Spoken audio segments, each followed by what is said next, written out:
Welcome to the Midlife Pilot Podcast. We are glad you're with us. What is it like to become a pilot in your 40s and 50s? The challenges are unique for those of us in midlife, but so are the rewards. Hosts Ben, Brian, and Ted talk learning to fly, growing as pilots, and the joy of flying to destinations. The purpose of the podcast is not to teach, but to share knowledge and experiences of being a midlife pilot. Join the Midlife Pilot community and listen in every week. We are not CFIs or particularly intelligent, so if you want to learn how to fly, talk to anyone else other than the hosts of a podcast. Even this intro was too challenging for us, and we used a robot to do it. Okay, checklists are complete. Let's get the show started. Hello and welcome to the Midlife Pilot Podcast, episode 102. My name's Ben. I am a commercially rated pilot with an IFR rating based here in Atlanta, Georgia, the Atlanta metro area. I fly 182, I like to call the Beast. And joining me tonight, as always, is our friends, Brian, a private pilot in Nashville, Tennessee, home with a bachelorette, Super Charlie. He flies a Cherokee 180 we call Lucy. Good evening, sir. Good evening, and hello, everybody in the chat, and also our good friend Ted. But I'm super excited to be here tonight because I'm hoping I actually learn some things as much as offer some things that I've learned. So flying cheap is a mythology, but we're here to seek it out. Absolutely. Everybody's looking for a good deal. Also joining us tonight from the left coast, our friend, the sport pilot extraordinaire, Ted, flying a flight design CTLS we like to call the Egg. Good evening, sir. Hey, yeah, we were talking earlier about it is dreary and dismal and dark here at 2 p.m., which is never a good sign for flying. No. And I'll say a little bit more about that when we go around the horn about our recent flying adventures. But yeah, the time change is really throwing a lot of people off. And it's been very Portland-like weather here in Atlanta the last couple of days too. So dreary, rainy, cloudy. So, but that's, we're entering that season. That's just the way things go. Yeah. But that's prime time for your instrument flying. Well, funny you should say that. Want to just let everybody to know tonight we're going to be talking about flying on the cheap or being fiscally responsible. Choose your way to describe it, but that's what tonight's all about, as Brian mentioned. Brian, we'll go ahead and hit the housekeeping, and then we can go round robin on the recent adventures. All right, yeah, let's knock this out. So housekeeping, we are grateful for making this the best pilot community that we know of. It's a positive space where we share everything from training experiences, shared personal minimums, tackle ownership challenges, review flight plans, and best of all, make new aviation friends. Ways to connect with us. You can join our Patreon community from $1 a month. That is 25 cents per episode. That is one gumball machine entry per episode. You can access exclusive content in our Discord community. 10% of the proceeds, or actually 10% flatly, actually goes to support the Freedom Aviation Network's anti-human trafficking efforts. You can watch us live on YouTube, which many of you are doing right now, and thank you for that. We're on Mondays, 8 p.m. Eastern, and the chats are getting bigger and bigger. It's pretty awesome to see. You can share your stories and musings and insults or whatever you feel like. midlifepilotpodcast@gmail.com. We read every message, and you might even hear yourself on the show. Send us audio, whatever you want. And for everything Midlife Pilot Podcast, community feedback, merch, dad hats, and more, visit midlifepilotpodcast.com. Very good. Couple of the chats really blowing up tonight because they're saying, can you be fiscally responsible and fly an airplane? And probably not, but what we're really about tonight is where we can maybe cut costs a little bit. Responsible? No, but at least save a little bit of money. Hey, Ted, we got a couple of new Patreon supporters. You want to give us the what's what on that? Yeah, so we have a couple of Hershey Bar level supporters this week. That's Alpha Echo Golf, who I just talked about being in the OB Mafia, and Stephen S. So I want to say thanks and welcome to the new people. Also, some notes from our community of Discord this week, some of the conversations that were going on. Wendell Geek helped me collect some of these. The first was about cleaning our bellies. The plane bellies, actually. The second one was about Curly's go, no-go decision-making process that ended in a no-go. And so there was a long conversation about that. Pete had talked about his new plane and his trip report coming home, gave a Flysto log showing that trip as well. Good debrief. And Chrissy started a thread on the rewards of having passengers. I'm kind of an outlier on that, being very much an introvert. That I mostly prefer being alone in the plane.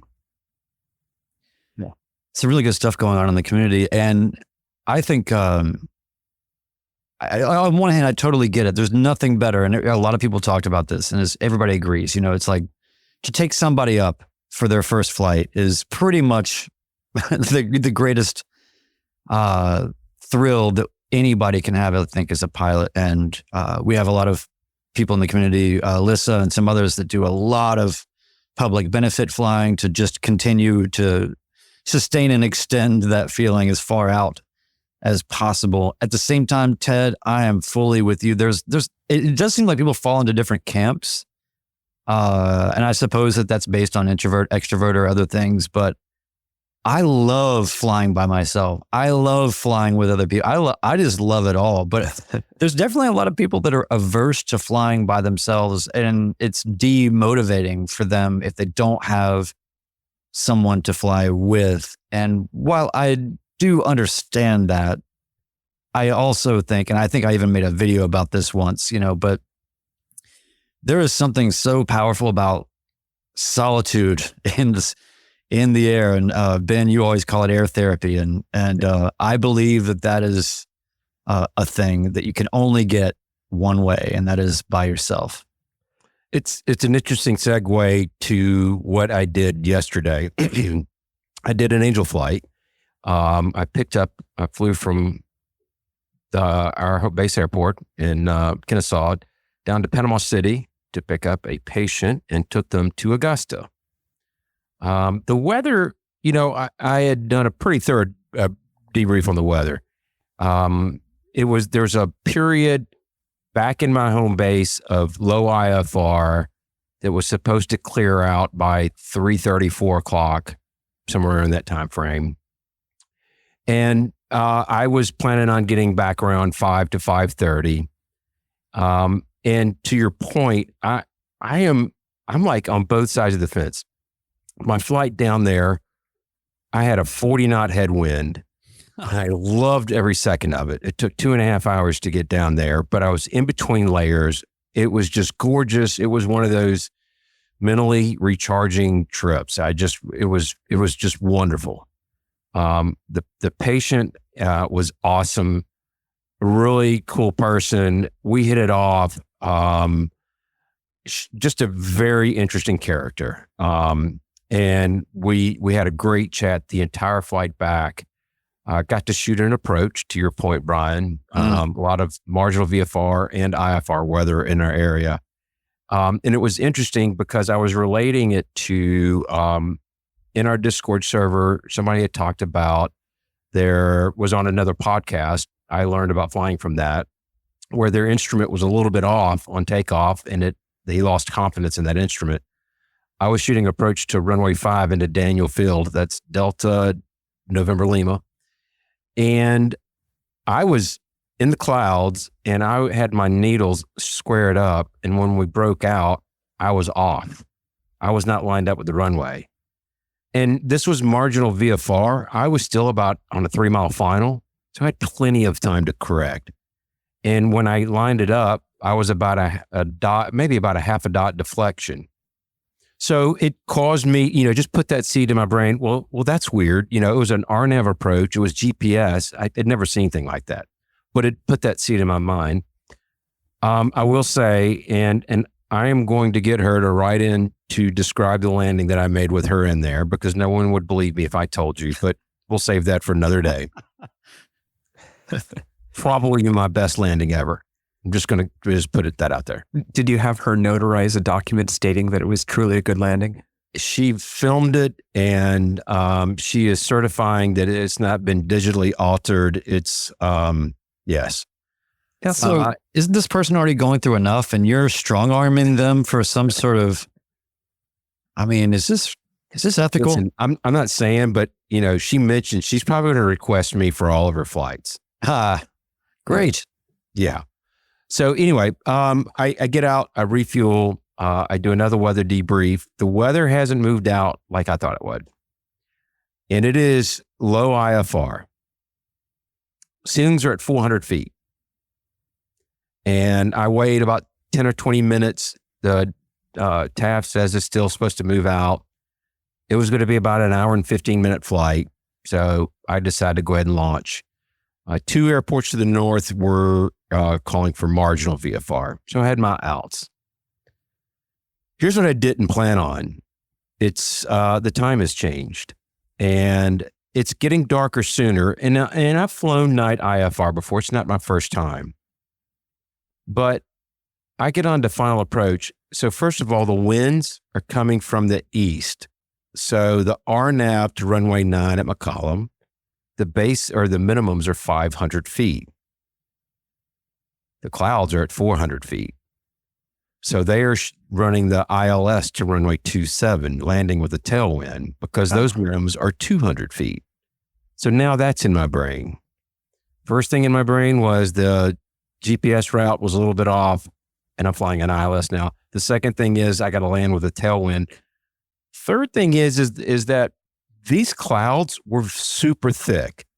When I was in between layers when I got on final, there was still a fair amount of light outside. I could easily see everything inside my cockpit. When I dipped into the clouds, it was like somebody turned the light switch off, and I didn't have my headlamp on. And I'm thinking to myself, for the first time in 1,100 plus hours, what have I gotten myself into? I was a little worried. I could see the airspeed indicator, but I could see what position it was in. I couldn't see the actual mile. So I knew if I was too fast or too slow. Yeah. I was ready for the going mist and diverting to my other airport, but I was like, let's just give this a shot.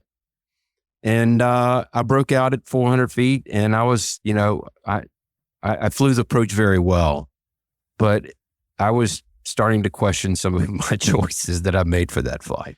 What's your cockpit lighting? I've ever been in that situation. What's your cockpit lighting situation? The cockpit lighting situation is I have to wear a headlamp. There's actually an oil lamp. It's one of those storm lamps, the long wick. Yeah. That might be just as effective as my headlamp.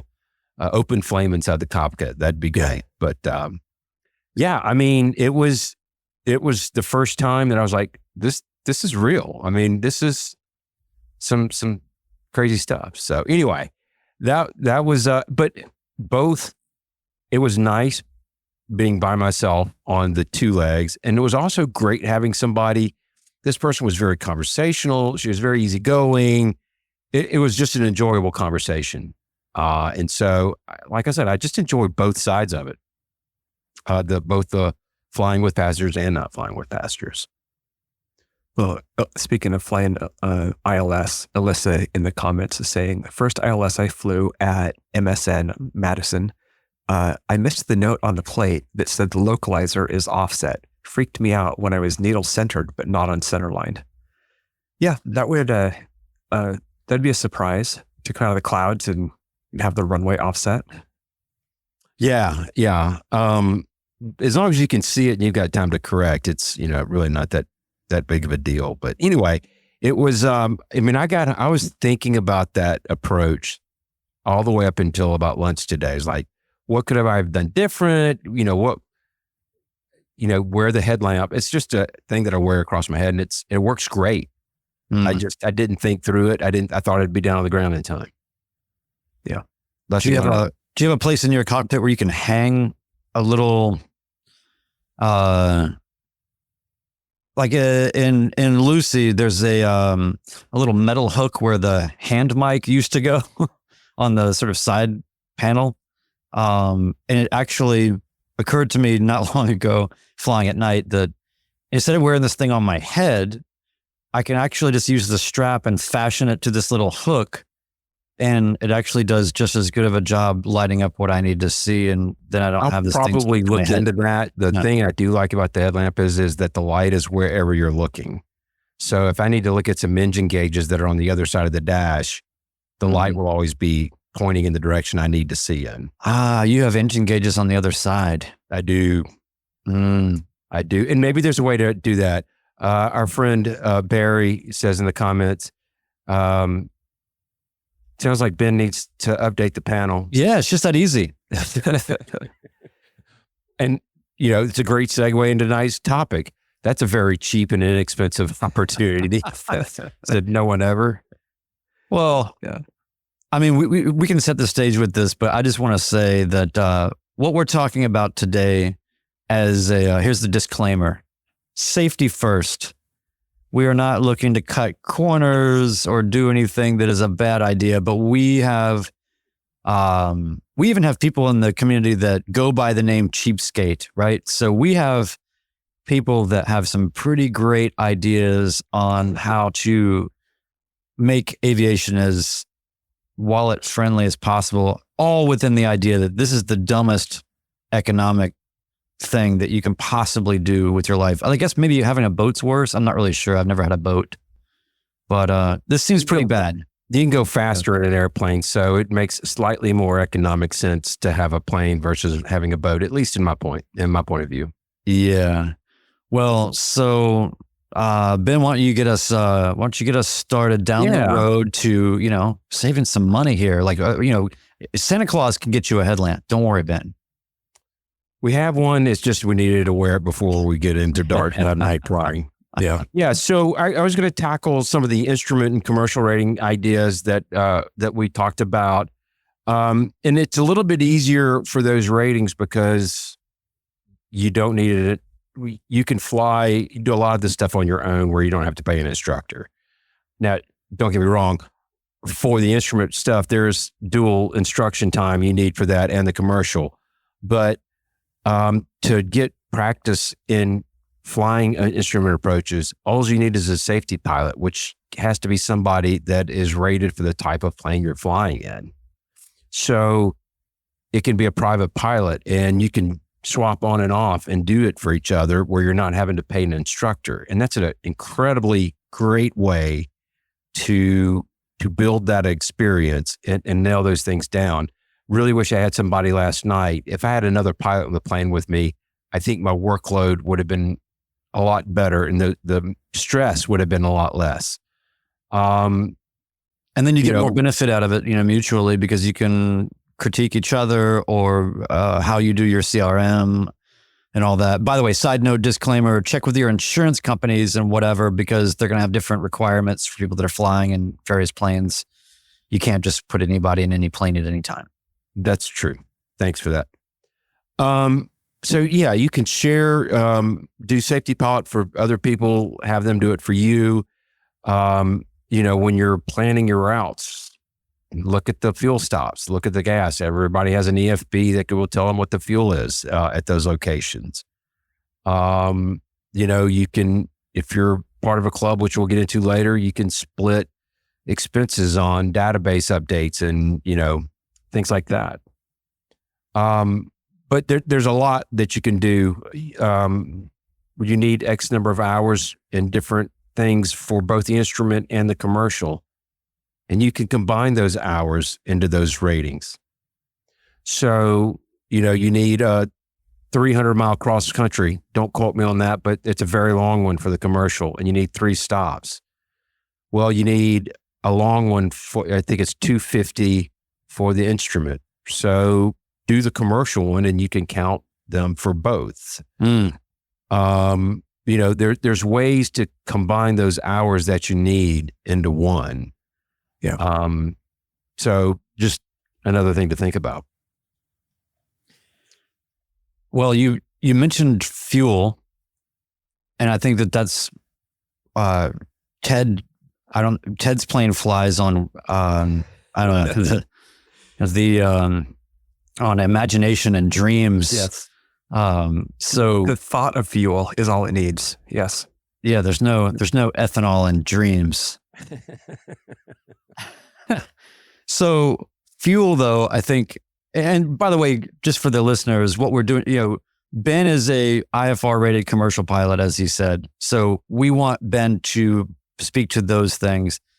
Ted, I'm a private pilot without an instrument rating yet. And then Ted is a sport pilot. So we have different perspectives and hopefully something for everybody here. I will say from a fuel standpoint, on one hand, I find it hilarious how fuzzy the math can be for people to justify, I'm going on a flight to go get fuel for, 20 cents cheaper per gallon or whatever, because then you're still burning oil. You're still burning, I don't know, you're putting wear and tear on the, I don't know. Is this really real? Sometimes people get really fixated on just the fuel price. Let's just leave that as being, of course, get fuel where it's cheaper. Of course, if you can get fuel yourself and pump the fuel yourself, self-serve, do that. Full service, or like more expensive fuel will be more expensive. Less expensive fuel will be less expensive. So we don't have to really go down. Did you use AI to help you come to that conclusion, or did you come to that on your own? Do not explode the facade that I have going here of genius. Okay, sorry. Just remember, we need to remember that quote for the end of the year saving. I'm marking it right now. Yeah. Cheaper fuel is cheaper. More expensive fuel is more expensive. You'll pay less for cheaper fuel. Yes. And I think the case where, it's hard when you're local, getting the cheaper fuel, because what are you doing? You're flying 30 miles to go save the 20 cents on fuel.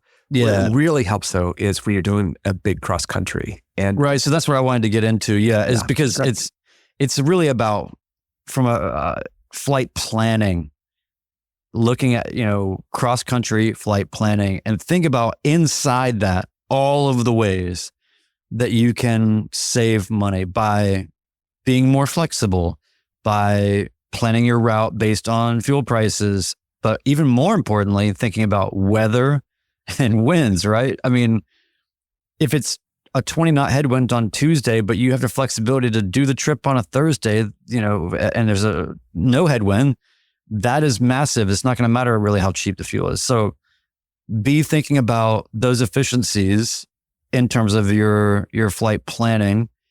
At the same time, never at the expense of safety. Don't put yourself over 40 miles of protected marshlands to save money. Spend more money to go around these places of no place to land or to be saved.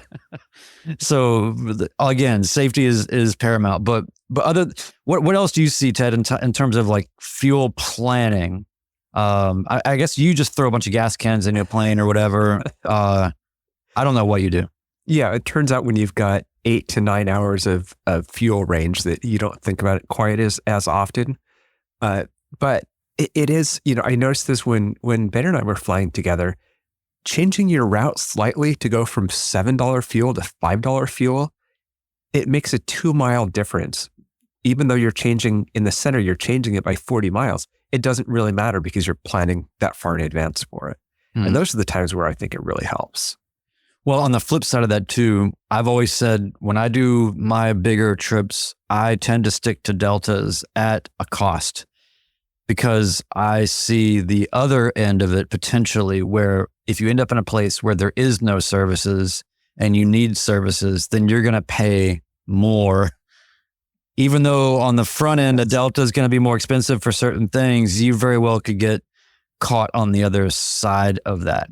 That's more on the safety side of things, and I think that's a smart way to go.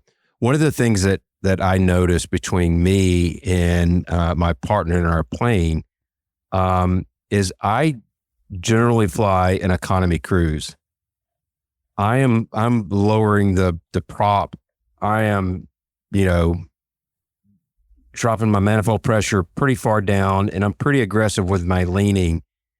And I noticed that I regularly get Ted, don't laugh. Don't roll your eyes. I'm getting like 13 to 14 miles to the gallon when I'm flying. And when he's flying, it's usually 6 or 7. He's coming from the airline world. He's used to flying at 500 miles an hour. And he wants that plane to go as fast as he can make it go. And he's running almost full prop, and he's got the throttle almost. He's probably running 85% power to my, or 90% power to my 60% power. Yeah. Setting. So, but that adds up, especially for the 3-4 hour trips that you're taking, if you're going longer. And guess what? I'm trying to build time too. So I'm not in a rush to get anywhere. It's okay to go, 120 knots as opposed to 135 knots. Yeah, that is a mindset if you're trying to build time, or you've got an extra 10% of your time available, right? Is you're building hours, you're not building miles. And that's a mindset change. But that's also true even for the rest of us that aren't building hours, which is, you know what? I can slow down, I can go back 10% on my power setting, and I'm only losing 5 knots. I'm not making that big of a difference. Even in a day of flying, the difference that I've made is 20 minutes. And it's a big savings. I do like that. On my panel, I've got miles per gallon. We're not talking gallons per hour. I'm talking nautical miles per gallon. And That's still crazy. yeah. And so you can use that to really optimize it and pull back and see, if you pull back, are you getting to the point that you're behind the curve on that? And so you're actually losing at that point. And it especially makes a difference on headwinds, on where that happy point is. But usually I'm just not willing to pull it back far enough to get that to the highest number. I just use a roughly a decent number. Yeah. It's amazing though, just pulling back, 5% makes a huge difference on that economy. I find it interesting, the paradox of how hard every one of us works to become trained, certificated, testing, all the things. Just think about the absolute one after the other indignities that we all suffer to try to just get, all we want to do is fly somewhere. And then what do? Then we get in the plane, and then people start trying to figure out how to minimize time in the air. I'm about time having, not time building. Hey man, that's why I love a good go around. That's why I love a good, headwind. I do not care. And that is probably why I should be flying a 120 or a 140 ultimately. But I am just having that mindset will save you money. If you're just not thinking about it's not like, when you're driving a car, we've been doing that our whole life, and it's tiring and it's traffic, and like, this is such an incredible thing that we get to do. Just, I don't know. Yeah. You're only going to save 15 minutes. Oh my gosh. You get to fly for an extra 15 minutes. That's not going to make a difference to anything else. Yeah. Totally agree.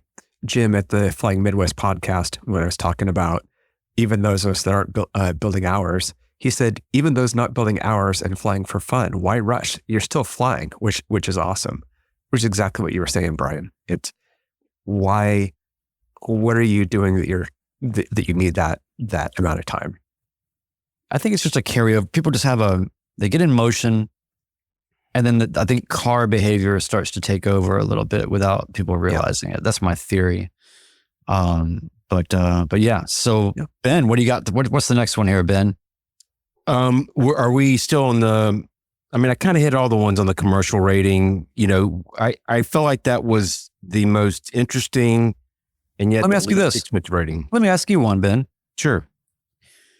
There are a host of things you can do making money is saving money. So one of the things I know that some commercial folks can do without it necessarily being a job is, like, say that you're a commercial pilot, but you are you're renting a plane from a flight school or part of a flying club or something. You could potentially do aerial photos or something to barter. I don't know. There's some way you can, in small doses, offset expense. Yeah. I don't I don't feel like I am an authority on this, and I don't want to. We're not CFIs. We're not. So I don't know that I want to speak to specifically exactly what you can or cannot do. Although you can go get your CFI, and then you're going to be flying other people's planes. I've always said that's my goal when I retire, is to fly somebody else's airplane and not incur the cost. So yeah, I mean, there are some things that you can do to build that time cheaply or get to that point. The commercial rating, where I was going with that a minute ago, is that it's just a bunch of hour requirement check boxes. I chose Nathan Ballard as my CFI, and I mean, if you choose him, it's going to, in your midlife pilot community, you'll probably get a huge discount. So you're saving money right there. No pressure. Look, you're just offering. This has not been sanctioned, but we're positive. Although he paid a really nice compliment to me earlier in the chat. But anyway, if you mention us to him, he actually charges 20% more. Actually, so, that probably is probably true. Be that as it may, my point is they're really there. You've got some dual stuff that you have to do, but it's a fairly limited number of hours. And on top of that, it's, learning the maneuvers and having somebody who knows exactly how to execute those maneuvers and teach them to you. Outside of that, you can kind of do a lot of the stuff on your own. So yeah, the commercial rating, it's great to have. It's very inexpensive to come by, and, you can, again, use it to start making money instead of spending it. So. And Alyssa brings up a great point here real quick. I mean, obviously the pro rata share is the way to go. When you're going to get $100 hamburger, split the costs, pro rata. So hopefully everybody's already taking advantage of that. I find it hard sometimes to do that because I don't know. I want people to just feel like, if they're not a pilot especially, right? Like I just want them to have a good time.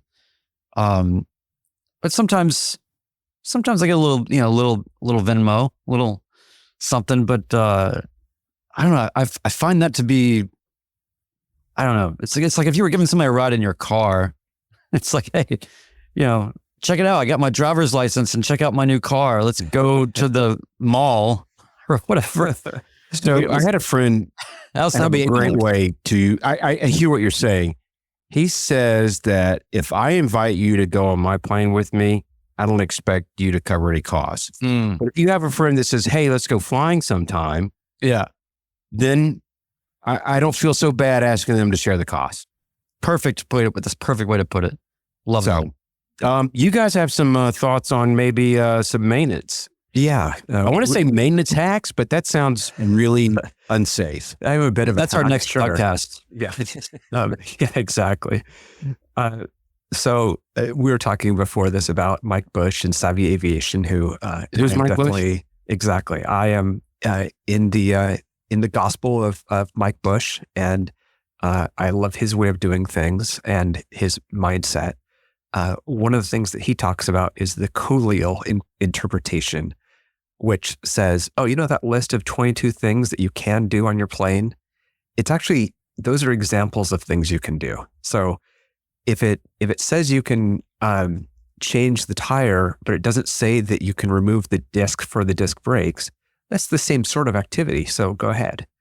And it's up to you on where you sit on the comfort of both the law on that and your own mechanical abilities. But that is something that I very much like doing. Partly, it's more the introvert thing than it is the cheap thing. I can just work on my plane and bother no one and just do my thing. And so that's why I like doing it. But it certainly it saves a lot of money that way. If all you have to do is pay for your oil in the filter and you can do an oil change, that's great. Go ahead. On the hand, if you're not comfortable with that, the most expensive thing you could do is an oil change if you don't know how to do it. So I understand a new engine is expensive. So that's probably, know what your limits are. Well, and so from the other side of it, somebody who is in a certified aircraft and uses a mechanic. Mm-hmm. I mean, I know you use a mechanic, but you have a little bit more flexibility, obviously, in the world that you're coming from, right? Isn't that right, Ted?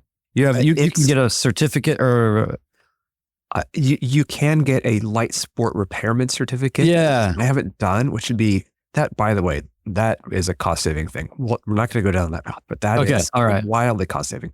But mine is really close to a standard plane. It has one or two things that shares with experimental, but there are a lot of this. There's even a few areas that it's more strict. But it's roughly the same as your plane. And I would say generally for most midlife pilots, a lot of us come to aviation from the outside coming in.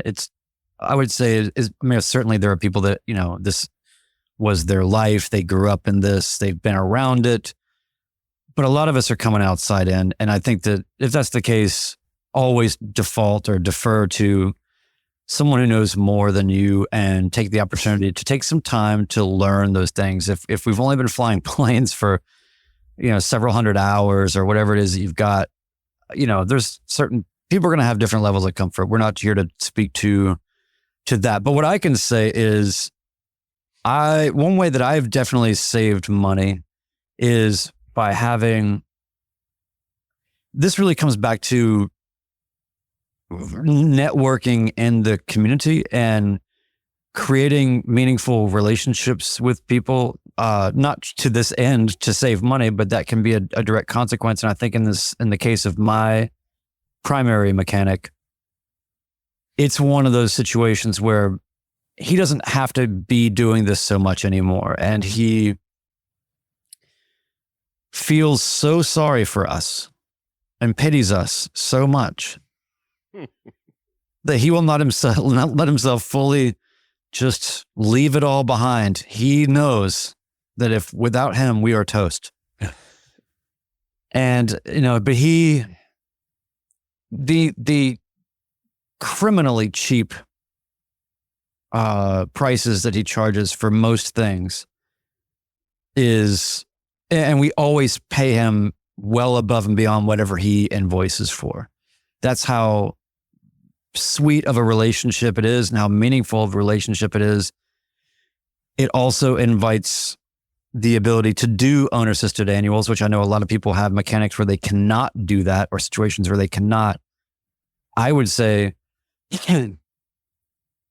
if you can figure that out, you will save so much money because you are helping them, obviously. And then the things that you are learning will also save you a lot of money. So I would say if there's like a single thing to go after that's like kind of the highest yield over the course of a year, maybe in competition with one other thing that we're going to get to, but I would say this is probably one of the highest yield opportunities for people is to, do owner assisted annuals. And even I do owner assisted everything I possibly can that he will let me do, that our schedules work out for me to do. I want to be around for all of it. I'm trying to absorb as much of that information as possible. And I like knowing what's going on. I learn something crazy, awesome every time. So all that being said, know your limits. I know that somebody said that in the chat. I think it was Barry. That's very sound. Do not, just because you've seen it done once or helped a mechanic doesn't mean that necessarily you're ready to do it on your own. Know your limits.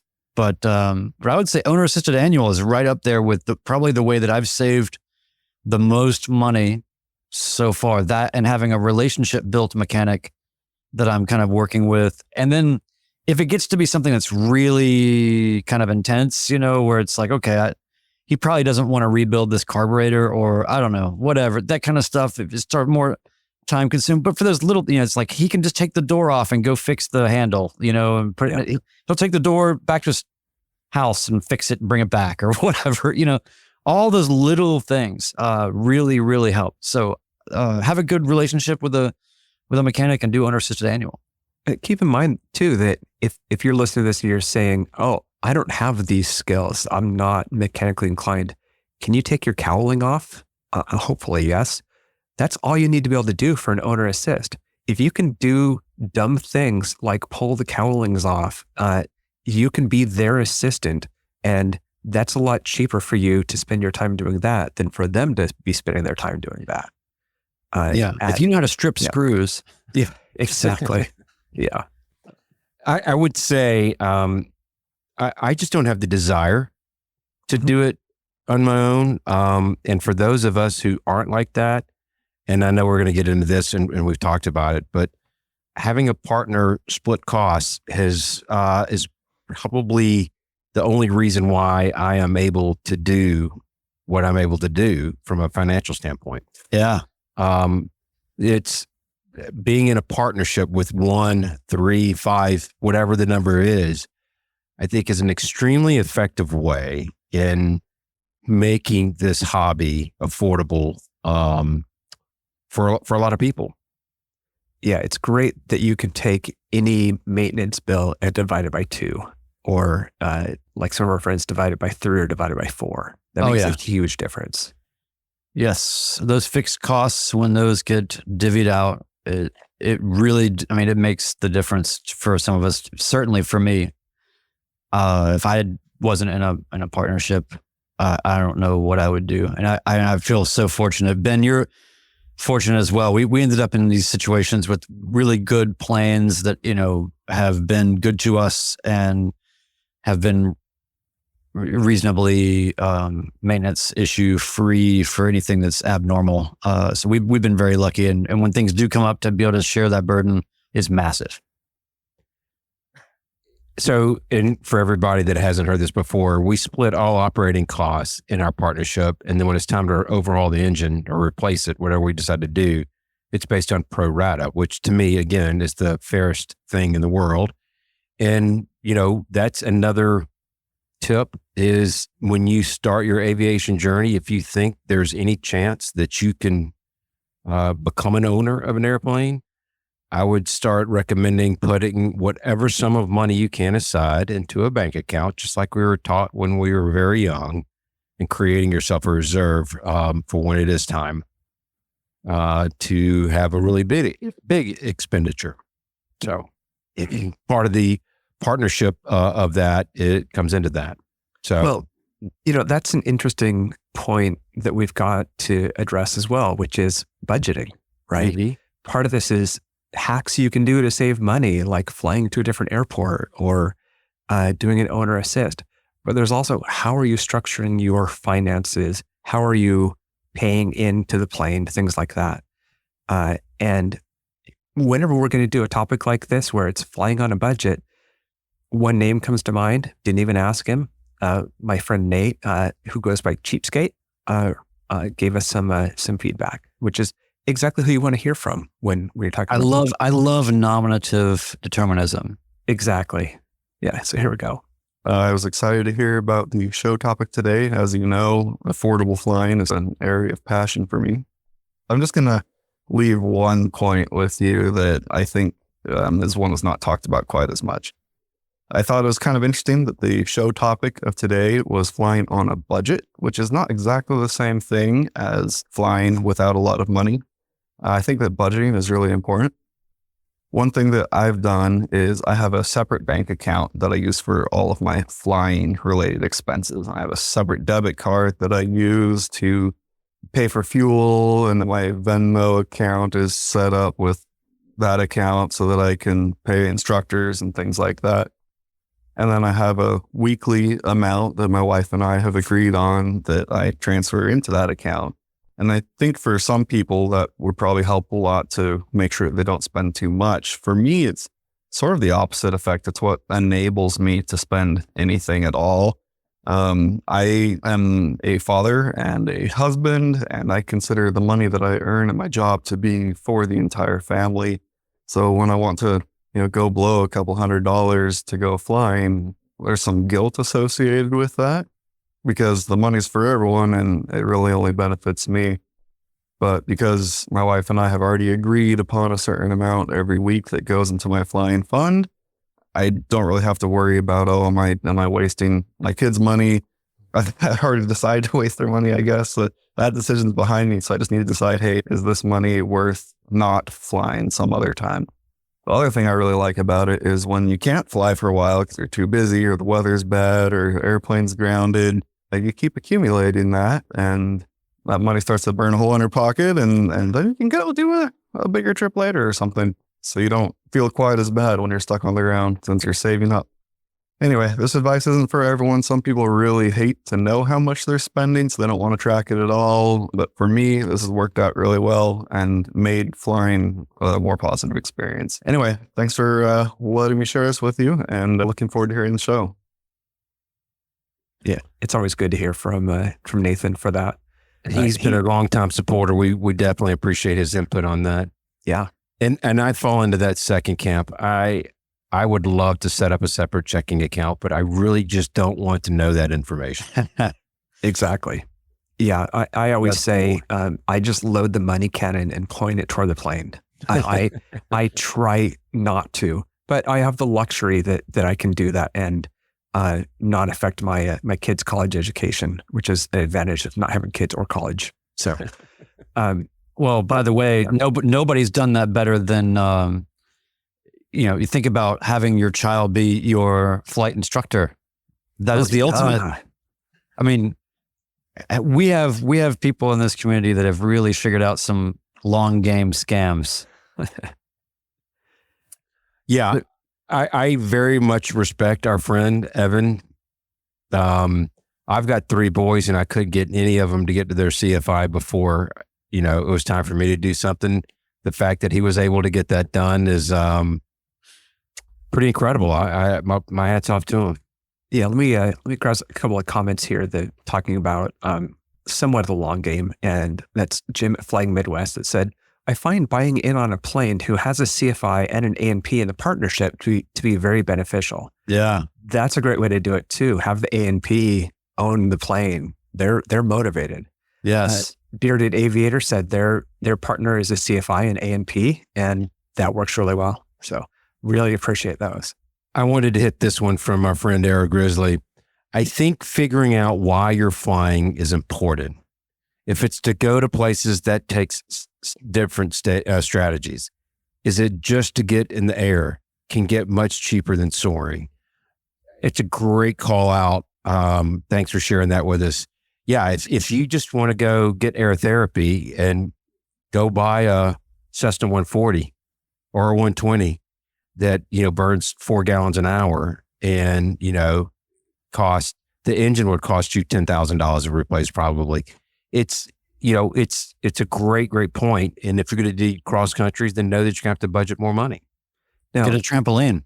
There's a counterpoint from Bearded Aviator here. He said, my problem has become more time than money now. And then follows up and says, let's make an episode on flying on a tight schedule. Yeah. And, that is true, right? Your issue may not be that the money is the tightest part. Your issue may be that your time is more limited. And if that's the case, great.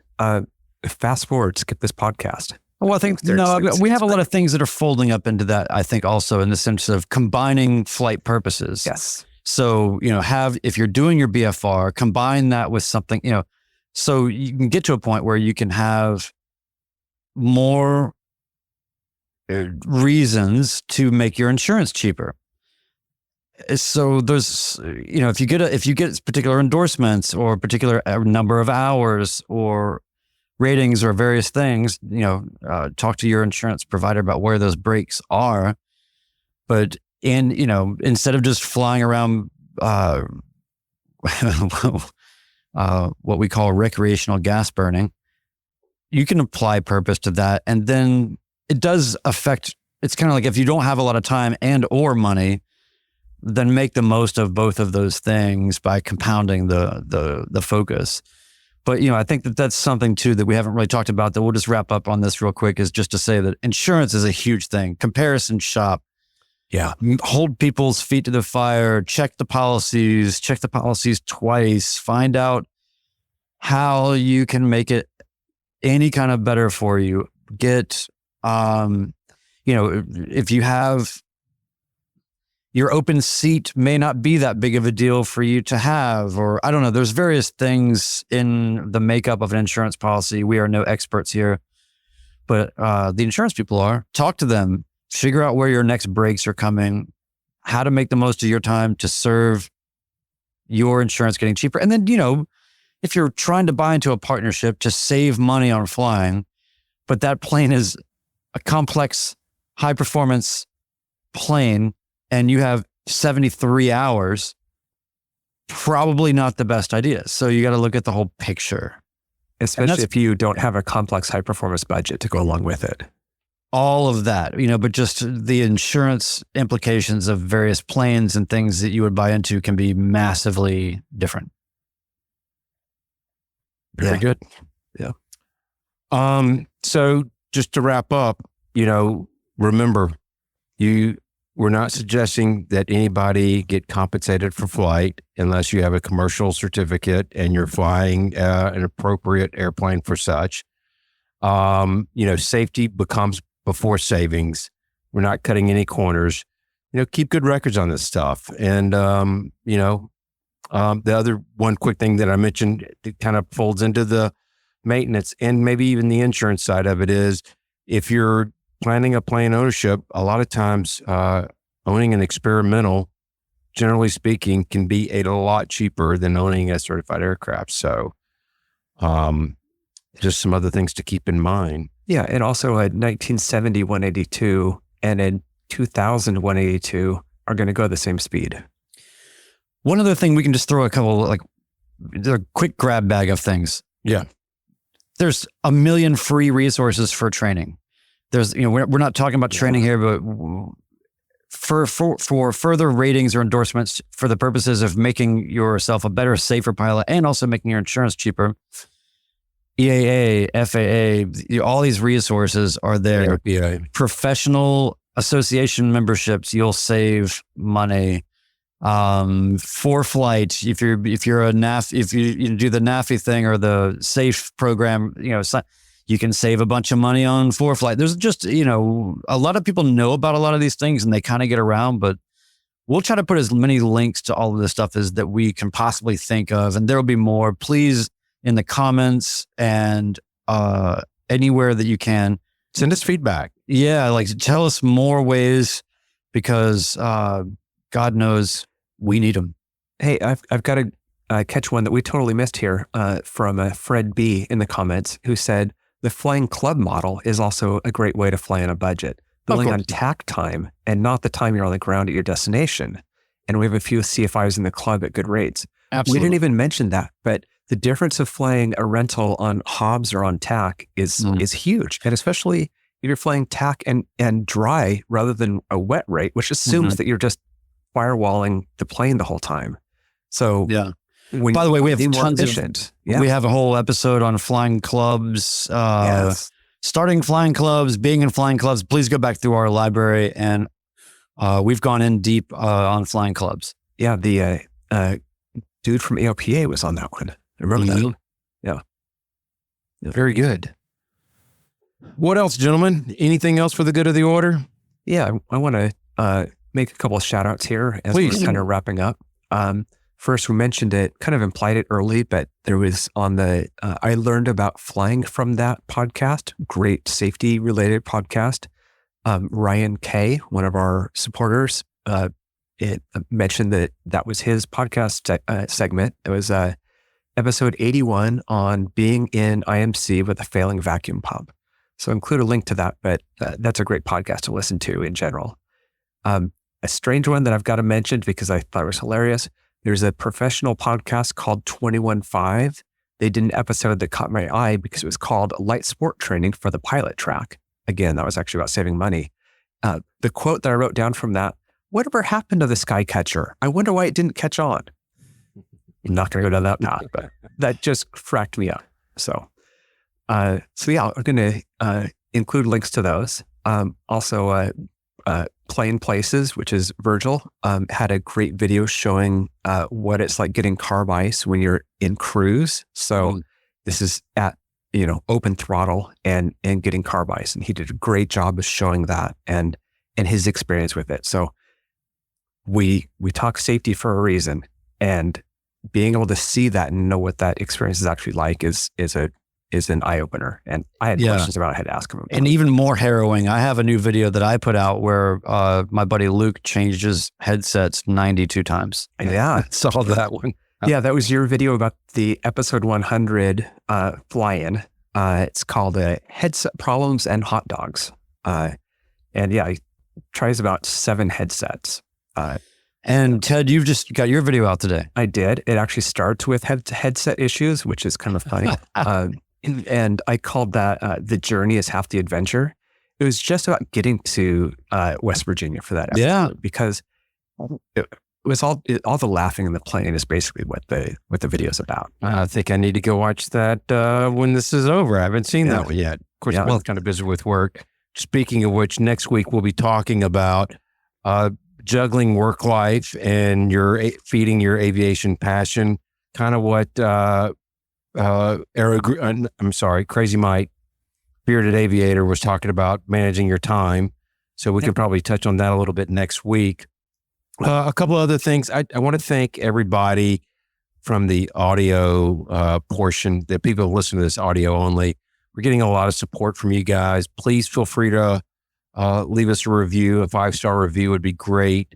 Know that it's very flattering to have the numbers that we do, and everybody that's joining on Patreon. Also know that we really appreciate your support, man. It does really help us. Keeps us sane, keeps Brian on the rails, which is not an easy thing to do. There's no rails. No rails. And yeah, that's it. Anything else, gentlemen? Yeah, real quick. Howard's in here. Yes, thanks for supporting Freedom Aviation Network. We are happy to support the Freedom Aviation Network, and everybody should go to freedomaviationnetwork.org and learn more about their organization and sign up, volunteer, and we are always thrilled. The more that our Patreon grows, the more our monthly dispatch to them grows, and the more people that are in really bad situations can be helped by fellow pilots. It's a great thing. And so thanks for being in here, Howard. And yeah, just Freedom Aviation Network. That's awesome. Well, that'll wrap it up for episode 102 of the Midwest Flying Podcast. Oh my God. Hey, Jim. Which podcast are we on? This is just saw his name pop through, and it just entered into the brain and just came out of my mouth. But they're flying Midwest. We are the Midlife Pilot Podcast, aren't we? Yeah. So thank you for tuning in to Opposing Bases, episode 358. Hey, so Ben, what hat are you wearing right now? This is actually a rafting hat. Oh, okay. And then what shirt are you wearing? Oh, Midlife Pilot Podcast. So if you forget what podcast you're on, because I knew I was gonna, you can just read that. Remind me. Yes. All right. Opposing Bases in the chat, so we can't claim that we're opposing bases. They're in the chat. Yeah. Yeah. But we can claim it. It's not going to get us very far. Yeah. Everybody, thanks for joining us in the chat. We've had a great group tonight. It's been a lot of fun. And again, to all our supporters, we really appreciate you. Signing off, episode 102 of the Midlife Pilot Podcast. Good night, everybody.